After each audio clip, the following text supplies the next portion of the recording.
Hello guys, I'm Manpreet Kaur from Skylark and today we are going to discuss about true false not given and yes no not given. These are the most challenging type of questions that appear in IELTS reading.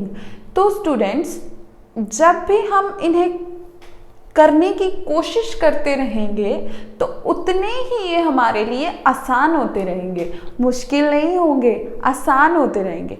तो students चलो आज हम try करते हैं इन्हें solve करने की, इनके टिप्स और स्ट्रेटजीज और टेक्निक्स को समझने की, ताकि हमारे ये जो क्वेश्चंस हैं वो ऑलवेज करेक्ट हों। And I know and I am sure that कि मेरी जो टिप्स स्ट्रेटजीज एंड टेक्निक्स आज मैं आपको देने वाली हूँ वो 100% आपकी हेल्प करेंगी एंड जो भी आपका स्कोर होता है रीडिंग का उसे बूस्टअप करने की पूरी कोशिश करेंगी। तो let us start with true false not given and yes no not given. You must given with the information which is present in the statement and you must need it if the information is present in the statement is relevant to the information present in the reading passage। तो student आपको करना क्या है, आपकी जो true false note given है और yes no note given है, क्या आप जानते हैं कि ये होते क्या हैं? ट्रू फॉल्स नॉट गिवन ये है हमारे फैक्चुअल इंफॉर्मेशन कंटेन करने वाला पार्ट, ओके। और जो हमारे यस नो नोट गिवन है वो कंटेन करते हैं राइटर का ओपिनियन। तो इसी से इनमें डिफरेंस आता है। जब हम ट्रू फॉल्स नोट गिवन करते हैं तो उसमें जो इंफॉर्मेशन प्रेजेंट होती है उसका कोई ऑथर नहीं है, ओके उसमें ऑथर की कोई बात नहीं होती, उसमें नॉर्मल जनरल आपको कोई स्टेटमेंट गिवन होती है एंड आपको उसे पैसेज में लोकेट करके उसका पता लगाना होता है कि वो इंफॉर्मेशन एग्जैक्टली ट्रू है या फिर वो कॉन्ट्राडिक्टरी है या फिर वो प्रेजेंट ही नहीं है। तो वो हमारे ट्रू फॉल्स नोट गिवन होते हैं। अगर हम येस नो नोट गिवन की बात करें तो उसमें राइटर के ओपिनियन की बात होती है कि राइटर ने ऐसे बोला है, ये हमारी स्टेटमेंट है और ये हमारी इंफॉर्मेशन है। तो अगर राइटर की जो स्टेटमेंट उसने पैसेज में दी है, क्या वो स्टेटमेंट और जो क्वेश्चन की स्टेटमेंट है दोनों एक दूसरे से एग्री कर रहे हैं तो वो इंफॉर्मेशन यस हो जाती है।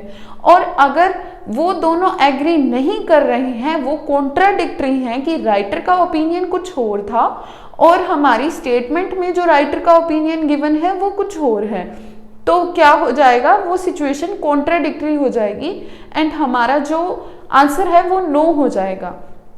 नोट गिवन में क्या होगा कि राइटर ने ऐसा कोई भी ओपिनियन दिया ही नहीं होगा पूरे पैसेज में। तो आप बिल्कुल भी कंफ्यूज ना हो जब भी आप ट्रू फॉल्स नोट गिवन और येस नो नोट गिवन करने की कोशिश करते हैं। मोस्टली बच्चे क्या करते हैं कि ट्रू की जगह यस लिख देते हैं, फॉल्स की जगह नो लिख देते हैं। नोट गिवन तो ऑलमोस्ट सेम है, तो आप नोट गिवन में तो कंफ्यूज बिल्कुल नहीं होते। ट्रू फॉल्स नोट गिवन अपने आप में एक फैक्चुअल इंफॉर्मेशन कंटेन करते हैं और जो येस नो नोट गिवन है वो राइटर का ओपिनियन कंटेन करते हैं।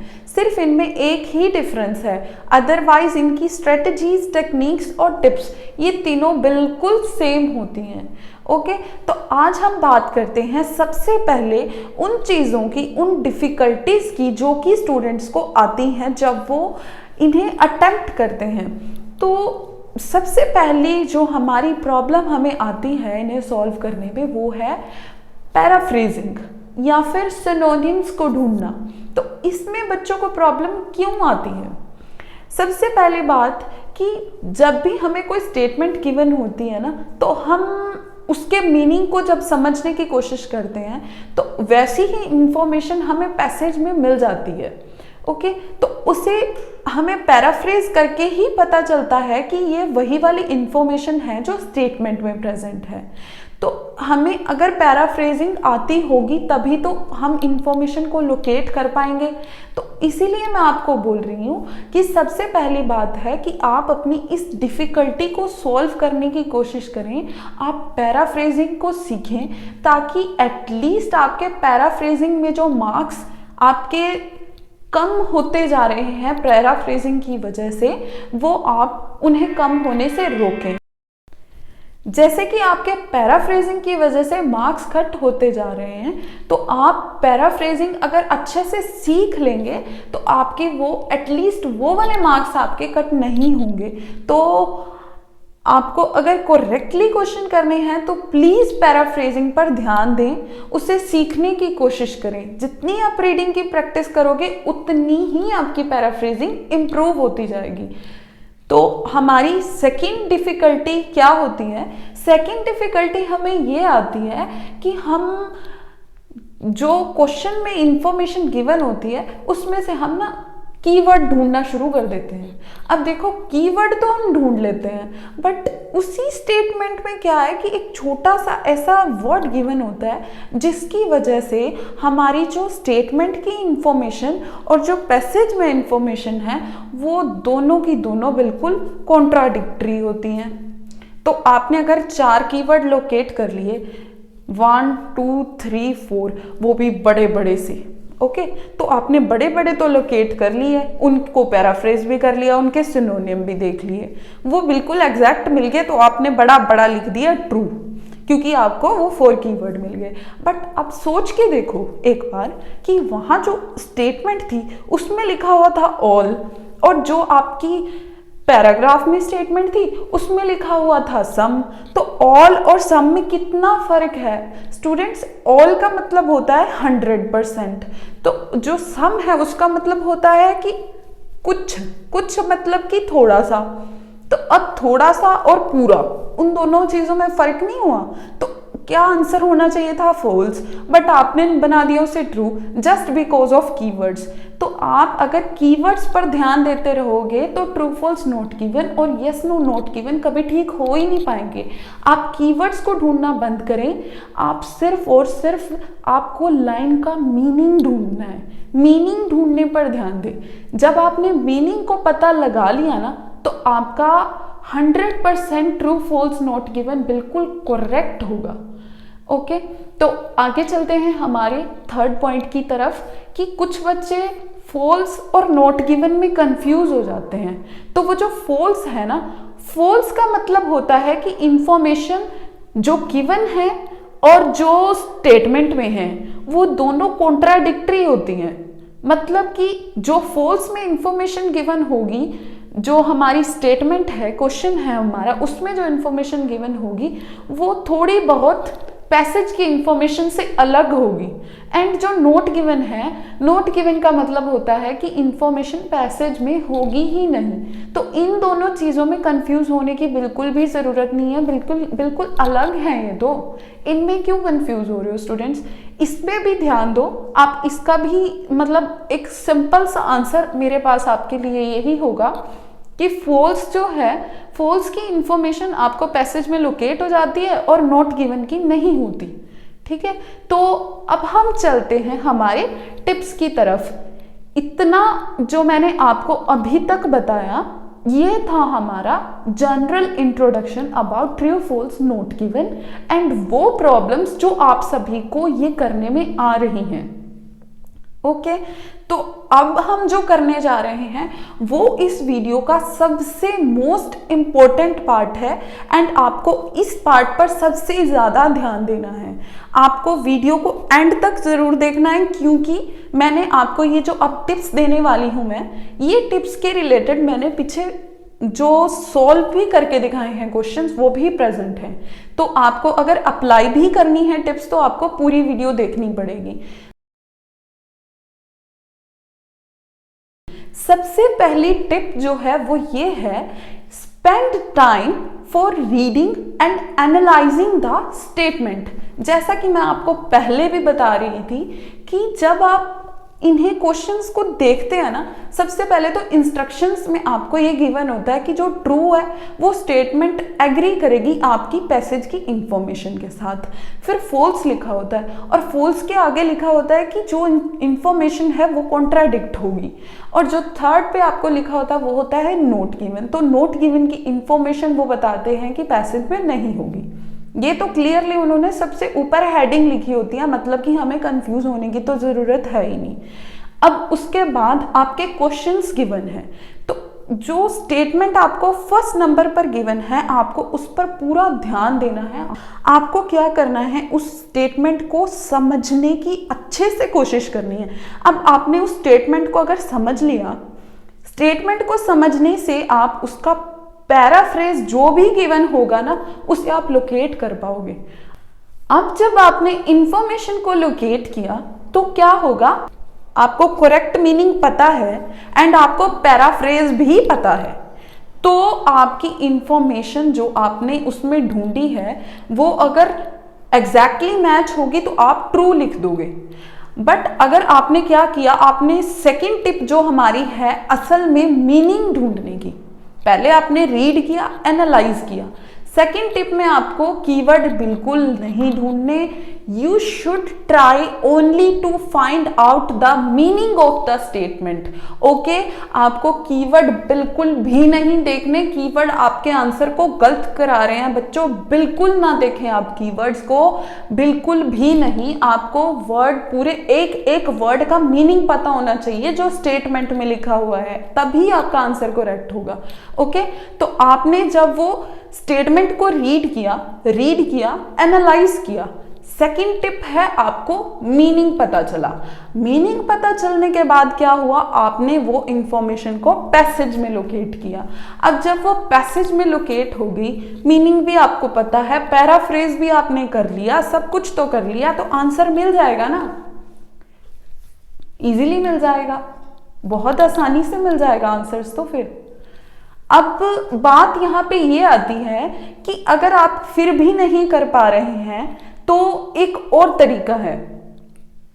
जो हमारी फोर्थ टिप है वो ये है, try to locate the common traps. तो कॉमन ट्रैप्स क्या है, एक मतलब अगर आपने कीवर्ड भी ढूंढ लिया ना तो आप फंसे मत उसमें, कंफ्यूज ना हो, क्योंकि उन्होंने उन्हें स्टेटमेंट्स को इस तरीके से बनाया है कि हमें फंसाएं वो स्टेटमेंट्स।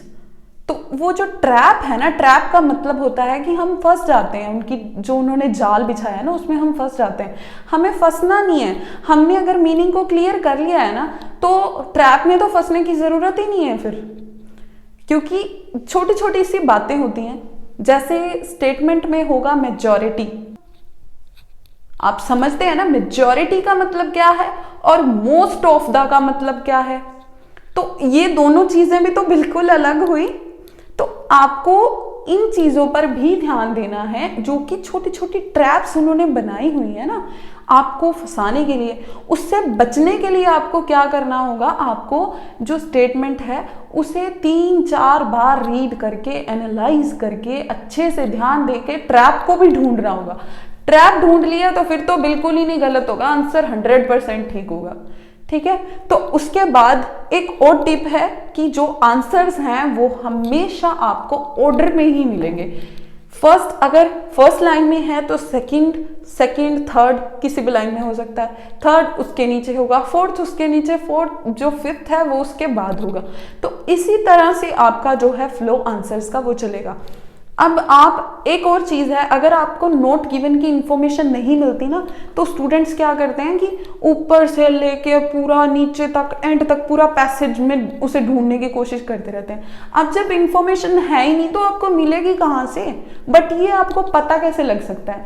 जैसा कि मैंने आपको बोला कि आंसर हमेशा ऑर्डर में आते हैं, तो अगर आंसर ऑर्डर में आते हैं तो आपको ये तो पता है कि अगर आपका फर्स्ट आंसर है वो ट्रू है, सेकेंड आंसर आपको मिल ही नहीं रहा पूरे पैसेज में, आपने ध्यान लगा के देख लिया। अब जब मैंने आपको बोला कि आंसर्स ऑर्डर में आएंगे तो आंसर जो फर्स्ट का है उसके नीचे ही सेकंड का होगा ना, अगर सेकंड का आपको मिल ही नहीं रहा तो आप उसे छोड़ दो। आपको अगर दिख नहीं रहा वो फर्स्ट के नीचे तो आप उसे छोड़ दो, उस पर टाइम क्यों वेस्ट कर रहे हो। आप ऐसा करो कि आप थर्ड वाले को पढ़ो, थर्ड स्टेटमेंट को पढ़ो, उसे लोकेट करो। अब जब आपने जो फर्स्ट लोकेट किया और जो थर्ड लोकेट किया, उन दोनों के बीच में आपको एक छोटा सा पार्ट मिल गया। उस छोटे से पार्ट में आप सेकंड का आंसर ढूंढने की कोशिश करो। अब वो अगर आपको नहीं मिल रहा, इट मीन्स कि आपके सेकंड का आंसर नॉट गिवन है। तो हो गया ना आसान। इसका मतलब है कि अगर उन्होंने ट्रैप्स बनाए हैं तो उन्होंने सॉल्व करने का तरीका भी आसान ही किया हुआ है।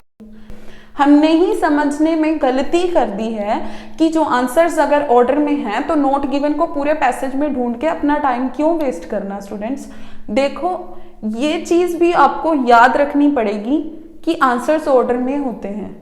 ओके, तो लास्ट वन इज कि try to find out the clear meaning. अगर आपने क्लियर मीनिंग फाइंड आउट कर लिया तो आंसर आपका बिल्कुल करेक्ट होगा। यही हमारी फर्स्ट टिप है और यही हमारी लास्ट टिप है कि आपको क्लियर मीनिंग पता लगाना है।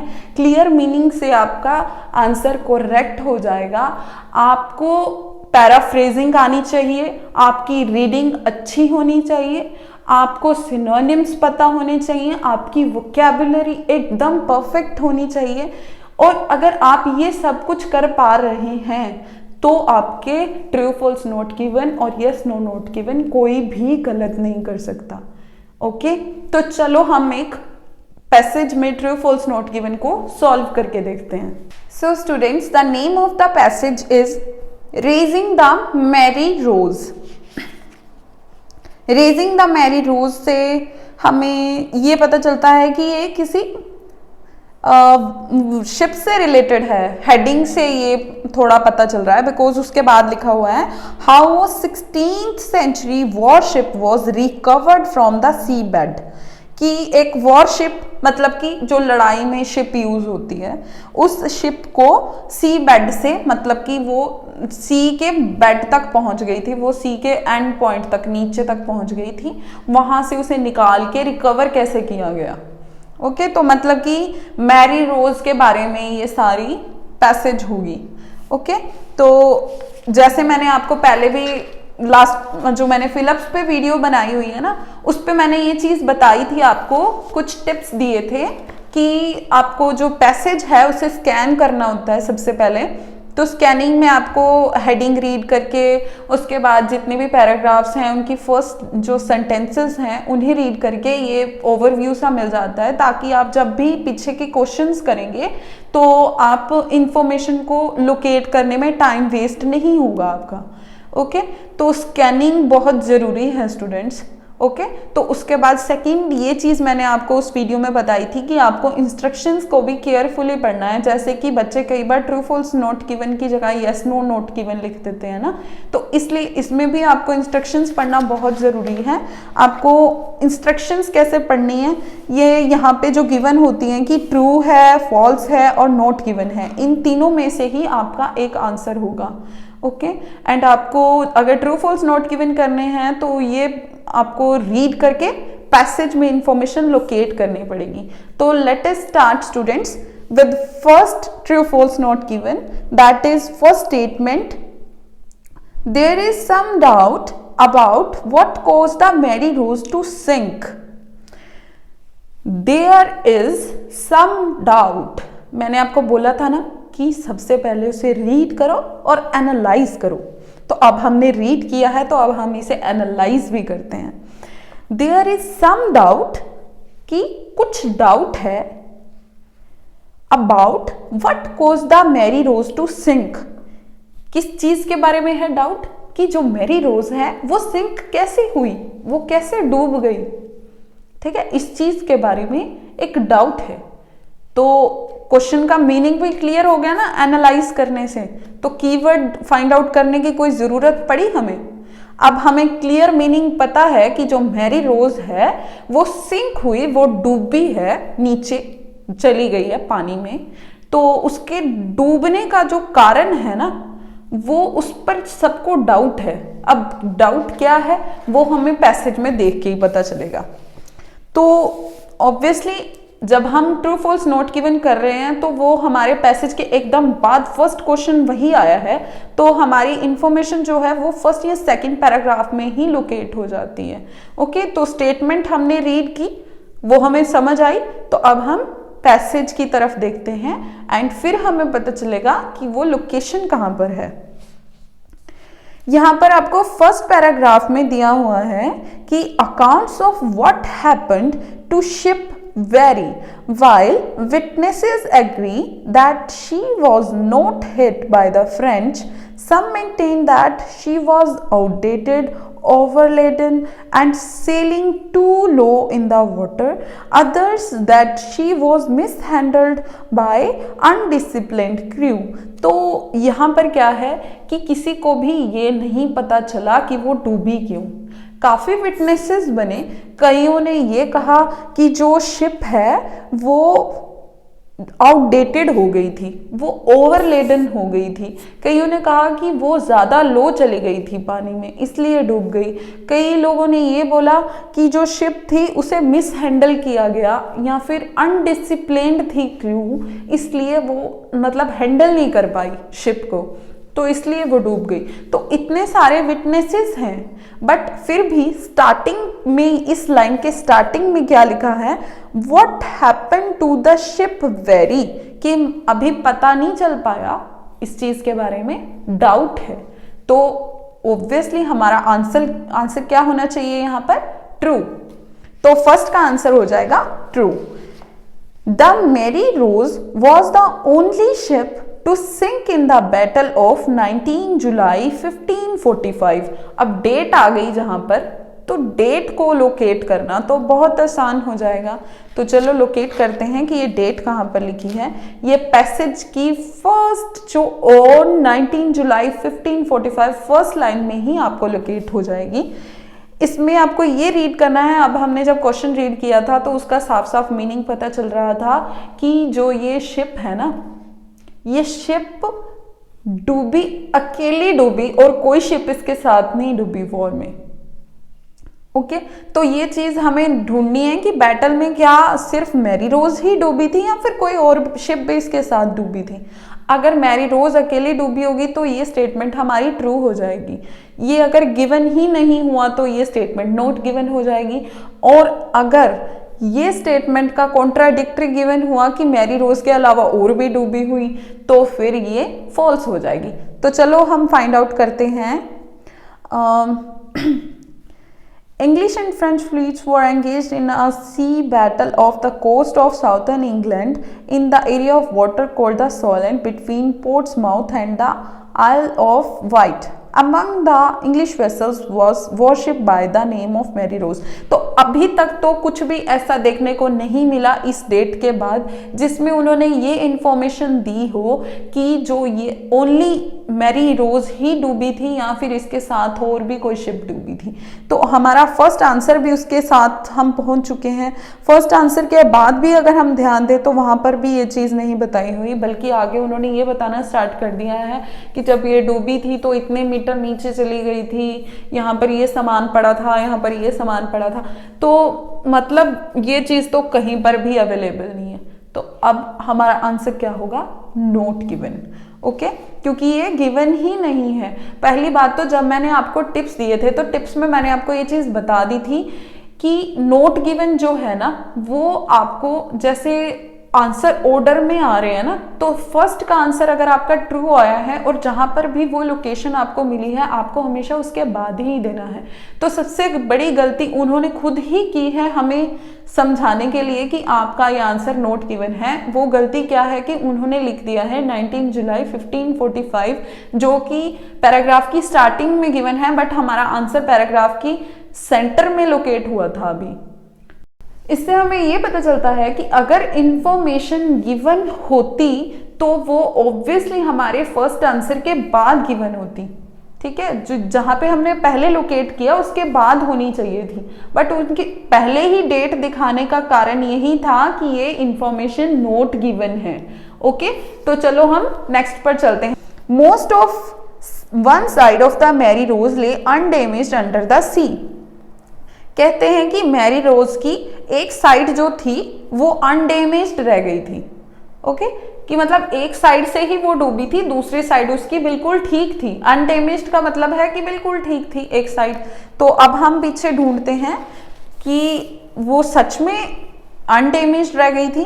तो हमें जहाँ पे हमारा सेकंड आंसर मिला था उसके बाद से देखना है। तो फर्स्ट के बाद ही सेकंड आएगा, सेकंड के बाद हमारा थर्ड आएगा। तो यहाँ पर आपको सेकंड पैराग्राफ की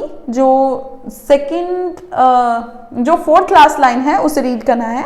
because of the way the ship sank nearly all of the starboard have survived intact. तो यहाँ पे ये बात भी क्लियर होगी कि जब शिप डूबी तो वो हाफ सर्वाइव्ड इंटैक्ट थी। तो हाफ मतलब आधी, मतलब कि एक तरफ, सर्वाइव्ड मतलब कि बच गई, ठीक है, इंटैक्ट मतलब कि अनडैमेज्ड। तो ये हुआ हमारा पैराफ्रेज। पैराफ्रेज करना बहुत आसान है, अभी आपको देख के लग रहा होगा, बट जब आप खुद करोगे ना, प्रैक्टिस करोगे, फिर और भी आसान लगेगा। ओके, तो प्रैक्टिस करते रहिए, ये मस्ट है। चलो हम अपने पैराग्राफ पे वापस आते हैं। यहां पर लिखा है because of the way the ship sank, जिस वे से शिप डूबी, जिस तरह से शिप डूबी, nearly all of the starboard half survived intact. तो आधी वो अनडैमेज्ड बच गई है, ठीक है, कि मतलब आधी को कोई नुकसान नहीं हुआ। पीछे भी तो यही उन्होंने बोला है कि मैरी रोज जब डूबी थी तो एक पार्ट जो उसका, एक साइड जो थी वो अनडैमेज्ड रह गई थी। तो हमारी इंफॉर्मेशन बिल्कुल एग्री कर रही है ना स्टेटमेंट के साथ, तो आंसर क्या होगा? ट्रू।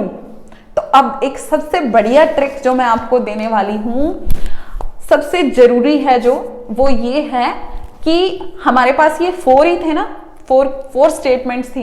तो 4 स्टेटमेंट्स में अगर आपको 4 ही गिवन है तो ट्रू, फॉल्स, नॉट गिवन तीनों आपको आंसर्स में लिखने ही लिखने हैं। कभी भी ऐसे नहीं होता कि अगर 4 गिवन है तो 3 ट्रू हो गए, 1 नॉट गिवन, या फिर कभी भी ऐसे नहीं होता कि ट्रू 2 हो जाएंगे और नॉट गिवन भी 2 हो जाएंगे। ऐसा नहीं होता स्टूडेंट्स। जब भी आपको क्वेश्चंस गिवन होते हैं, अगर वो 3 ही होंगे ना, तब भी आपको ट्रू, फॉल्स, नॉट गिवन तीनों ही बताने पड़ेंगे।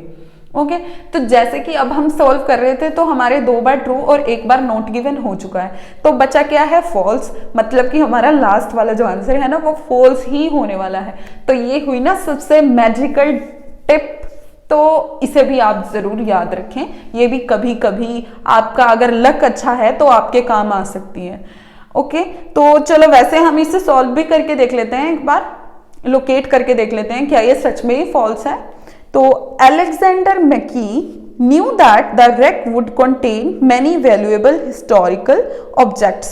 तो अलेक्जेंडर क्या कहते हैं कि जो wreck थी, मतलब कि यही जो शिप की हम बात कर रहे थे, जब वो डूबी थी तो उसमें काफी सारे हिस्टोरिकल ऑब्जेक्ट्स थे, हिस्टोरिकल ऑब्जेक्ट्स प्रेजेंट थे उसमें, वैल्यूएबल हिस्टोरिकल ऑब्जेक्ट्स। तो अब हम इसे लोकेट करते हैं इंफॉर्मेशन को। ये प्रेजेंट है हमारे 5th पैराग्राफ में। यहाँ पे लिखा हुआ है कि मैके and his team now new for certain that they had found the wreck। उन्हें ये पता चल गया है कि wreck मिल गया है, बट आगे उन्होंने लिखा है but were as yet unaware that it also housed a treasure trove of beautifully preserved artifacts। But इस बात पर वो इस बात को नहीं जानते, वो अनअवेयर है इस बात से कि कोई हिस्टोरिकल ऑब्जेक्ट मिला है या नहीं मिला है। तो ये स्टेटमेंट कॉन्ट्राडिक्टरी है, क्योंकि मैकी ने जो वहां पर बोला स्टेटमेंट में और जो यहाँ पर बोला इंफॉर्मेशन में, इन दोनों चीज़ों में बहुत फ़र्क है। वहाँ पर वैल्यूएबल ऑब्जेक्ट्स जो हैं वो हिस्टोरिकल ऑब्जेक्ट्स मिल गए हैं, बट पैसेज में वो नहीं मिले हैं, तो इसलिए यहाँ पर ये स्टेटमेंट फॉल्स हो जाएगी, जैसा कि मैंने आपको मैजिकल टिप से ही पहले से फॉल्स बता दिया था। तो आप इसे भी यूज़ कर सकते हैं, इस टिप को भी यूज़ कर सकते हैं, और जो मैंने सॉल्व करके दिखाया है उस टिप को भी यूज़ कर सकते हैं। तो आज आपको जो स्ट्रेटजीज और टेक्निक्स मैंने बताई हैं उन्हें फॉलो करें एंड आप हमेशा अपने ट्रू फॉल्स नॉट गिवन को करते टाइम ये ध्यान दें कि आपको डिस्टर्बेंस बिल्कुल ना हो। बिकॉज ऑफ डिस्टर्बेंस भी कई बार हमारे ट्रू फॉल्स नॉट गिवन और येस नो नॉट गिवन जो है वो गलत हो जाते हैं। तो आप प्लीज़ सेपरेटली अकेले बैठ के एक बार प्रैक्टिस करें। एक बार क्या, जब भी आपको प्रैक्टिस करनी है तो ये ध्यान रखें कि आपके पास डिस्टर्बेंस ना हो। ओके, एंड स्ट्रेटजीज और टेक्निक्स जो हैं ये आपके लिए ही बनी हैं। आपको अगर ये आप अप्लाई करते हो अपने ट्रू फॉल्स नॉट गिवन और येस नो नॉट गिवन में, आपको ज़रूर हेल्प मिलने वाली है।